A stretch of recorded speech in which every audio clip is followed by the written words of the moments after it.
Fast ফ্যাশনের বাজারে বিশ্বের সবচেয়ে বেশি পোশাক কেনে অস্ট্রেলিয়ার নাগরিকেরা। পাশাপাশি দেশটির নাগরিকেরা প্রতি বছর সবচেয়ে বেশি পরিমাণ পোশাক অপচয়ও করে।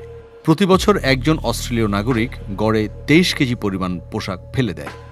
অস্ট্রেলিয়া ভিত্তিক খ্রিস্টান দাতব্য সংস্থা ব্যাপটিস্ট ওয়ার্ল্ড এইডের 10ম ইথিক্যাল ফ্যাশনে সম্প্রতি প্রকাশিত এক প্রতিবেদন থেকে এ তথ্য জানা গেছে।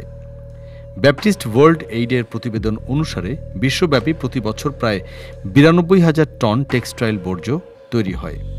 অস্ট্রেলিয়ায় স্থানীয়ভাবে প্রায় 22,000 টন পোশাক বর্জ্য খোলা মাঠে ফেলা হয়। এর অর্থ প্রতি বছর প্রত্যেক অস্ট্রেলিয়ান প্রায় 23 কেজি পোশাক ফেলে দেয়। প্রতিবেদনে বলা হয়েছে 2024 সালে প্রতি বছর মাথাপিছু গড়ে সবচেয়ে বেশি পোশাক কেনার ক্ষেত্রে অস্ট্রেলিয়া শীর্ষে ছিল। দেশটিতে প্রত্যেক ব্যক্তি গড়ে 56টি পোশাক কেনে।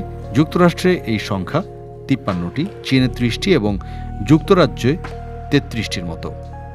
ইন্টারন্যাশনাল এক্সপো গ্রুপের ইভেন্ট ডিরেক্টর এবং গ্লোবাল সোর্সিং এক্সপোর আয়োজক জুলি হোল্ট বলেছেন, এই পদ্ধতিগত সমস্যাটি শিল্পের চলমান সমস্যাগুলোকে আরও বাড়িয়ে তুলতে পারে।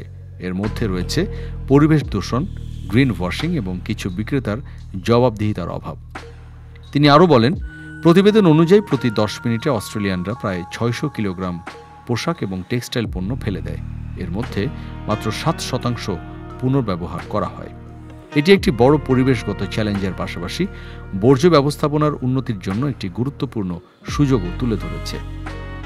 2022 সালে প্রতিষ্ঠিত পরিবেশ ও টেক্সটাইল খাত নিয়ে কাজ করা প্রতিষ্ঠান আফটার অব্যবহারযোগ্য টেক্সটাইল পণ্য সংগ্রহ ও পুনর্ব্যবহারের ওপর জোর দেয়। সংস্থাটি সরকার, কর্পোরেট স্কুল এবং বিক্রেতাদের সঙ্গে কাজ করে যাতে এই বিষয়ে একটি সহজ বিকল্প তৈরি করা যায়। সম্প্রতি তারা নিউজিল্যান্ডেও তাদের কার্যক্রম প্রসারিত করেছে। প্রতিষ্ঠানের এক শীর্ষ কর্মকর্তা বলেন, অস্ট্রেলিয়ায় সেকেন্ড হ্যান্ড পোশাকের সংস্কৃতি থাকলেও অব্যবহারযোগ্য, ক্ষতিগ্রস্ত, পুরনো এবং একেবারেই শেষ অবস্থায় থাকা পোশাকের জন্য খুব কম বিকল্পই রয়েছে। তিনি বলেন, আমরা বিশেষভাবে এই অবহেলিত ক্যাটাগরির ওপর মনোযোগ দেই।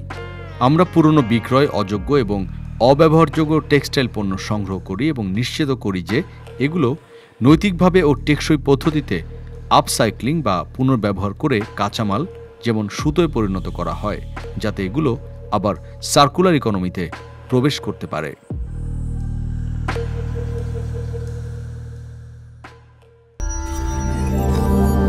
প্রভাত ফেরি পক্ষপাতহীন সংবাদ প্রকাশে অঙ্গীকারাবদ্ধ।